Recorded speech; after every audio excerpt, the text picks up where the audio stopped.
Hey everyone, and welcome to Murder by Numbers.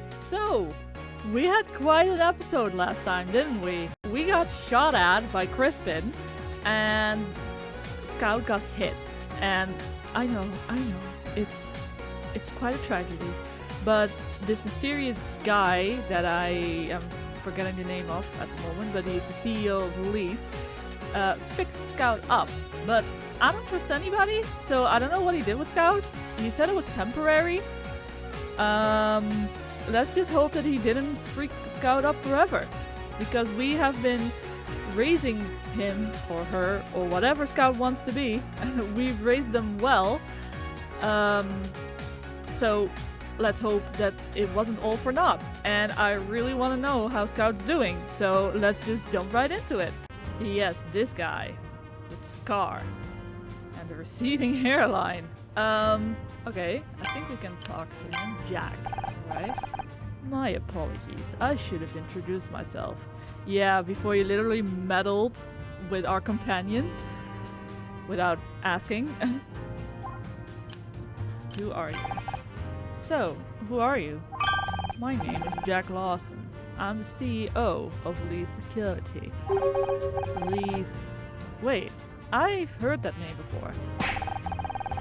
Leaf Security is the company that Frank Pritchell, Polly, worked for. Isn't it also the company that Ryan offered us a job at? Or is that something else? No, I think that was like black stock trading or something. It's regrettable that Leaf is associated with such a nasty business, but I'm hoping to straighten things out.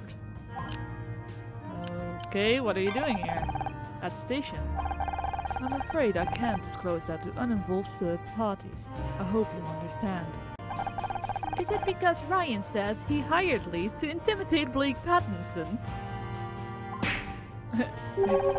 I guess you're not quite as uninvolved as I thought. Yes, I'm challenging Mr. Blackstock's false allegations. I don't think they're false, buddy. I see you're familiar with my wayward ex-husband. Your ex-husband? How interesting. I had no idea. You didn't think to ask why Ryan hired you to coerce Blake into firing me? Really? Well, I guess it's none of his business, is what he would say. So what's your defense? Is Ryan lying about hiring Frank through Leaf? Yes and no. He did hire one of our operatives to surveil Mr. Patterson.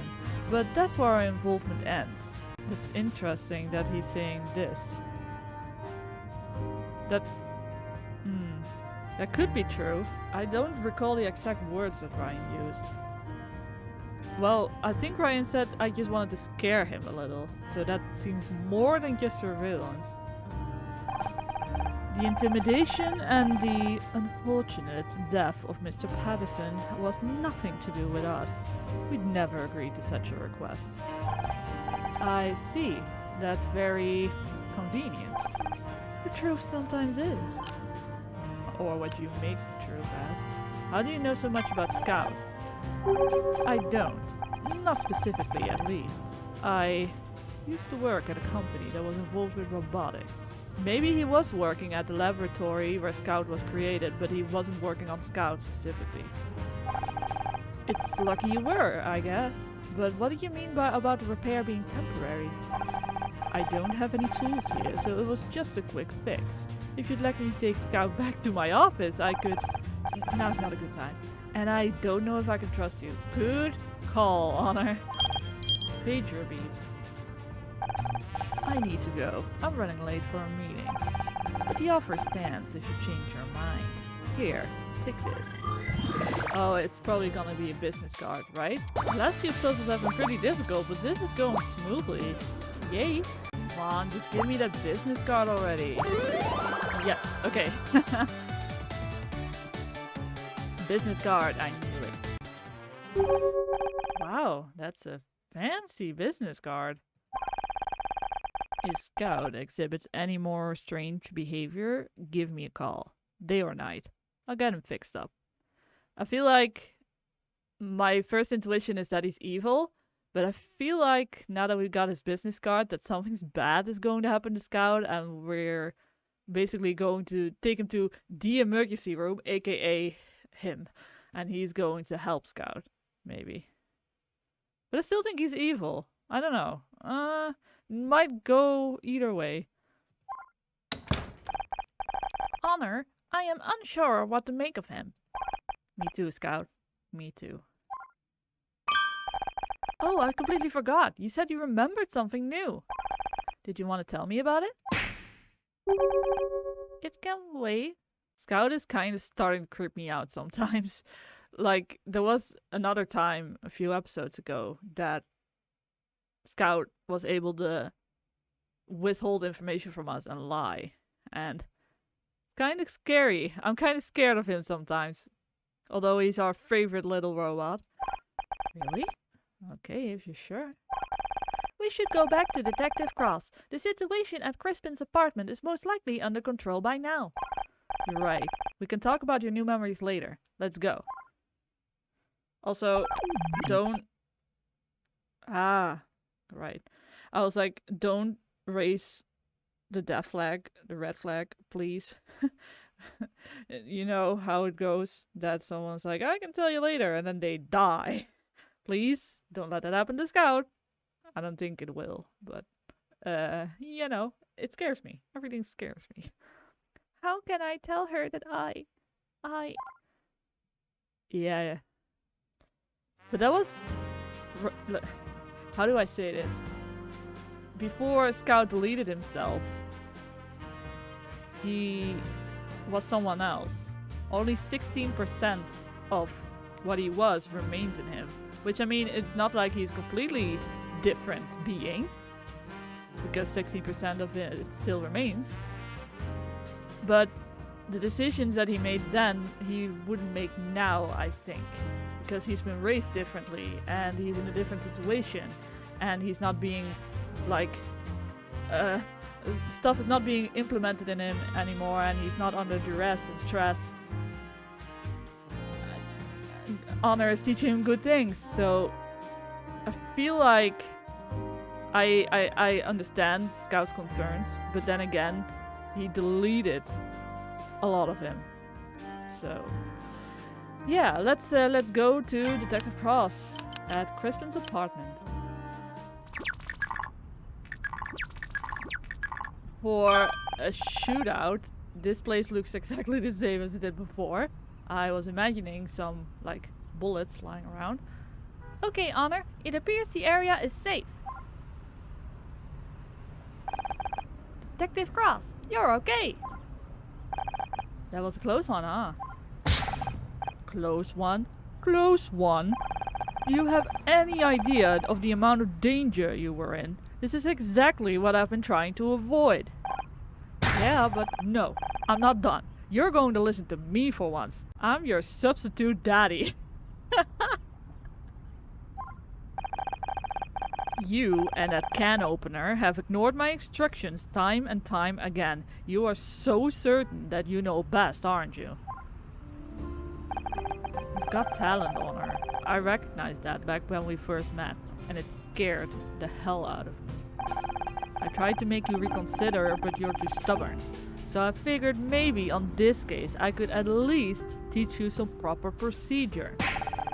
But I don't have to be bound by procedure. Crispin was a potential danger, so I took action. Like a stupid ad. I used to think that way too. Right up until I watched your dad bleed to death in front of me. Okay. So, did they make the decision together?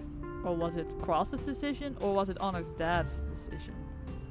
To do whatever ended his life? Because he's mentioned before that something about mistakes. So they were reckless. But who was the one that initiated it? If it's Honor's dad, he feels guilty for not stopping him. But if he took the initiative, he feels guilty for causing it. I hope they took the decision together, because that takes a lot of guilt away from him. Because they decided it together. Joshua was hot-headed too, just like you. And I was desperate to prove myself, whatever it took. A deadly combination. Yeah, so it was Joshua's idea. And Detective Cross was just too eager, so he went along with it. Okay. Yeah, that's rough. But then again, I don't think there was any way that Cross could have stopped Joshua from the sound of it. Like, how we know honor, there's no way. It started as a routine traffic stop, but the guy ran. We chased after him, cornered him in an alley. It was a dead end, and we couldn't see a damn thing. We should have stayed put and called for backup. But like you said, the guy was dangerous, so we took action. And... well, you know what happened. When Crispin started shooting today, it was like seeing Joshua die all over again. I'm sorry, Detective, but I'm not my dad. No, you're not. You're also belligerent, which I think you get from your mother. I had to learn these lessons the hard way, but you have a chance to avoid making the same mistakes. You can be better. And that means realizing when someone is looking out for you and listening to them. I mean, we did listen when he told us to run away. You're right. I'm sorry. I was so eager to prove myself. I was reckless. I put you in danger. And Scout. But I want you to be able to trust me, Detective. And I know trust has to be earned. So I'll learn the procedures. And when things get dangerous, I'll follow your lead. I promise. Me too. I guess that's all I can ask for. And, as it happens, I need your help, Scout. Oh, so he's not a can opener anymore. Of course. What do you need? Probably a scan or something. We got Crispin, and he's going away for a long time for shooting at us. But he swears he didn't kill Oliver Laurel. Okay. He's lying. The parade float was stolen from the parking lot next to his apartment. That's no proof whatsoever. Anyone could have stolen it. Doesn't matter the location. If it was like an area where only he could enter, that's a different story. But this is just a parking lot. He says he was home all night. If that's true, there's no way he could have crashed the float into the club. So, are there security cameras that Scout can hack? Is that the thing? Is there someone to back up his story? Not someone, but something. Take a look, Scout. Yeah, I knew it. I think it's gonna be a security camera.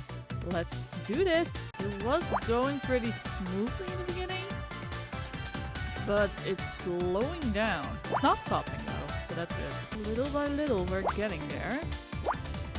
Seems to be some kind of circular object. Almost there. And that's it. I think it's a padlock again. A key fob. Alright, I don't really know what that is. It's a small plastic disc. I do not understand the relevance. Kind of looks like a key fob. We're not gonna talk about that. Or maybe we are. The building has some kind of fancy security system. Apparently, it remembers whenever someone goes in or out. I see. Would you like me to access the logs for last night? Yes, that's exactly what I'd like. Sure thing. Give me a moment to interface with the reader. Okay, and oh, okay. Oops. Uh-oh. Oh, that chopped off some of our time. So now we need to be a little quicker. Oh, we only got a minute left and I have only done one. I am in kind of trouble, aren't I? There we go. Wait, there we go. There we go. Oh no, I'm going to kill this one maybe. Nah, I am fine. If I could say that, I will be, right? Yeah. Okay. Almost there. Yes. Wait. Yes. I'm fine, okay.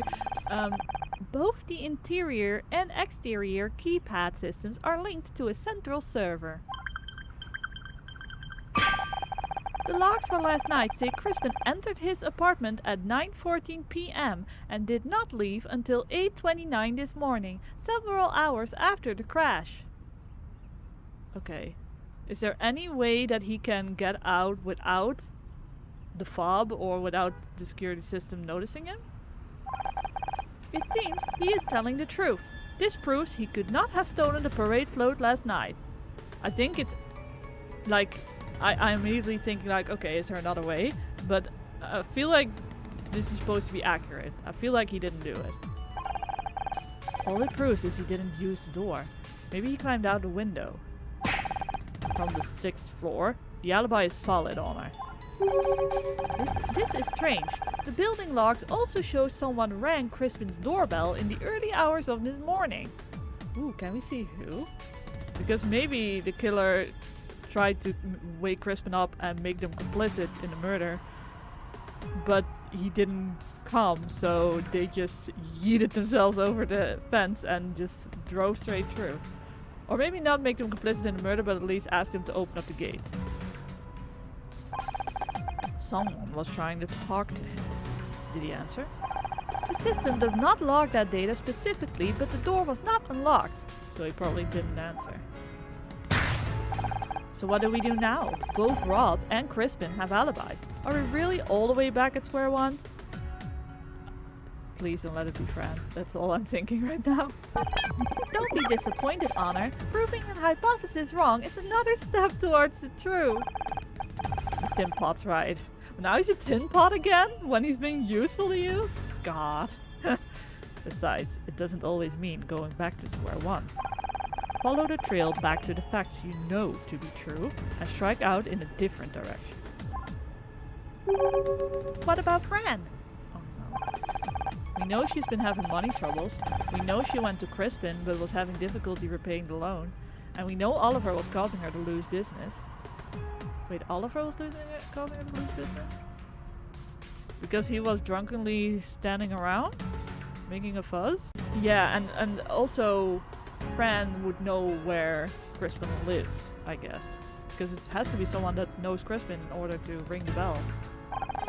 I don't want to think it, but maybe she was behind it all along. Don't get attached to suspects, Honor. It'll only come back to bite you in the ass.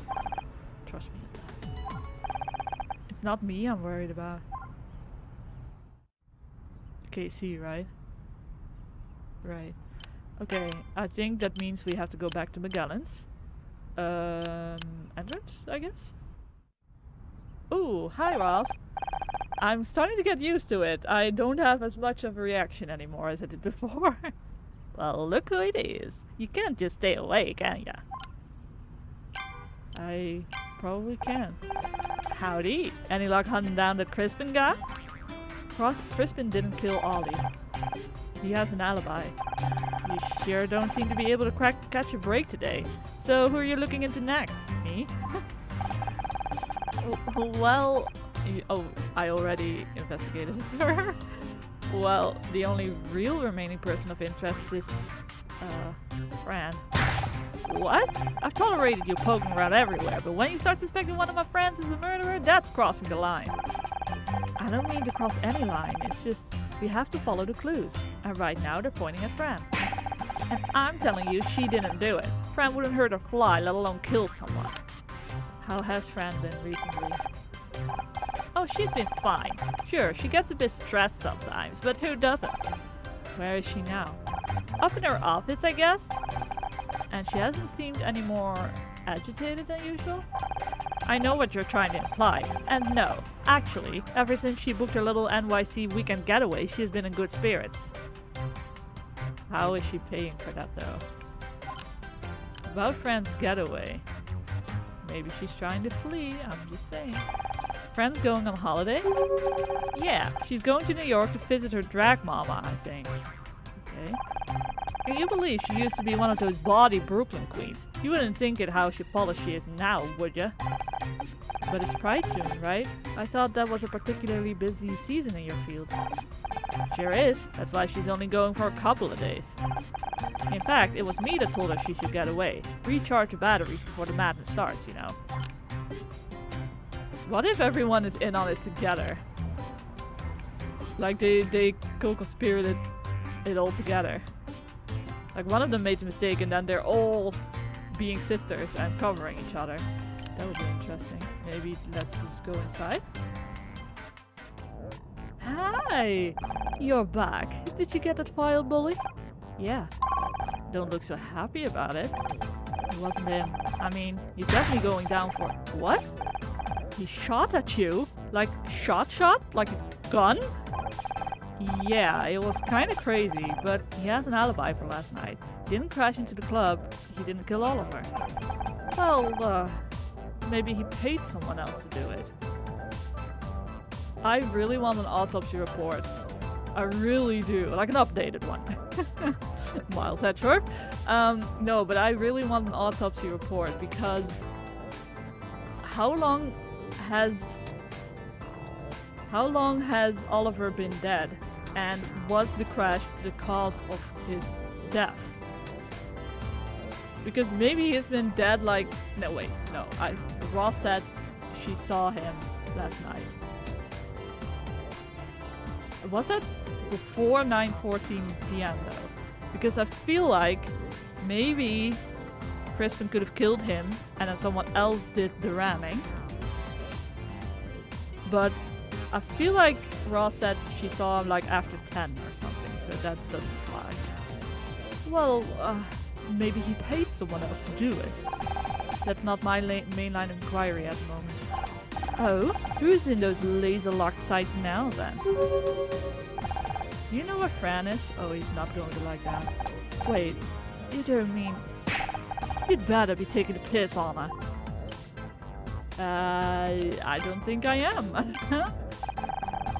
Come on, Anna. I don't want to fall out with you. I don't want to fall out with you either. Trust me, Casey. Glad to hear it. So who's actually your next suspect then? We are currently investigating whether it could have been Fran. That's exactly what I didn't want to hear.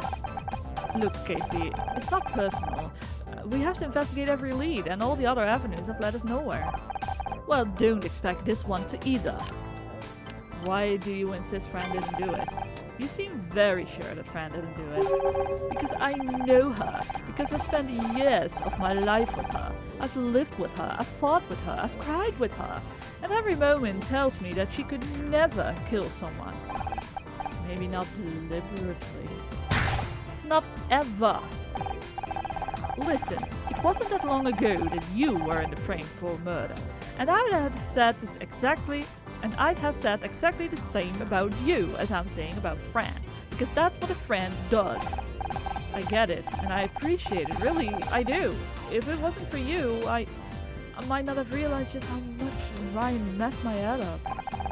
Without you in my corner, I don't know if I would have had the strength to leave him. Oh, stop all that. I just helped you see what was going on through, that's all. The rest was up to you. You're the one who saw it through. And I did that because I see how good a person you are. I would have done the same for Fran. That's why you have to believe me. You're barking up the wrong tree here. How has Fran been acting today? Worried, tired, irritable, distant. Basically exactly how you'd expect someone to be when they've just had their livelihood smashed to smithereens. Right, of course. Where is she now? She's locked herself away in the office, said she had to call the insurance company. Rather her than me. I hate those call centers. Those dumb voice recognition machines never understand a British accent. No offense, Scout. None taken, Casey. I didn't understand what you said anyway. Very funny. I think Scout was serious. Oh. There we go. Let's see. Ooh, a big one. Okay, top half cleared. Shouldn't take much longer. There we go. I have no clue what that is. A shoebox. And it's probably empty, right? I think those sneakers are supposed to be in there. Honor, look at this! Huh? It's just a package for Fran. What's the big deal? I performed a subsurface scan to determine its contents. It compares a pair of sneakers. Oh, there are sneakers in there. Interesting. They match the pair we found outside Crispin's apartment and inside the float. Okay. What? That can't be a coincidence. That's very interesting. That's an interesting note to leave this episode on. Okay, so we ruled out Ross and we ruled out Crispin. But for some reason, like, we're going after Fran, but I don't... Maybe I just don't want to believe it. But one of the main characters, KC, is vouching for her so hard that I kind of want to believe him, you know? But who else is left at this point, right? Maybe he died just because he was overdosed with alcohol or something. Maybe he just... Ooh. What if, like I said, he died himself and a friend made it look like murder and rammed the building so that she would get some insurance money? Maybe? I don't know if that would make a lot of sense. I am so lost. Also, that Maggie head was sent to her. And those sneakers appear to be sent here as well. Or someone bought them, but... So, someone was trying to make it look like Fran did it. But there's also someone who tried to make it look like Crispin did it. So, I'm just very confused. Maybe it's just someone from Leith that we don't know. Right? I don't think they'd go that crazy, but honestly, just a lot of confusion here, and I hope in the next episode we'll get some clarity. But thank you so much for watching, and see you in the next one, hopefully. Doo-doo.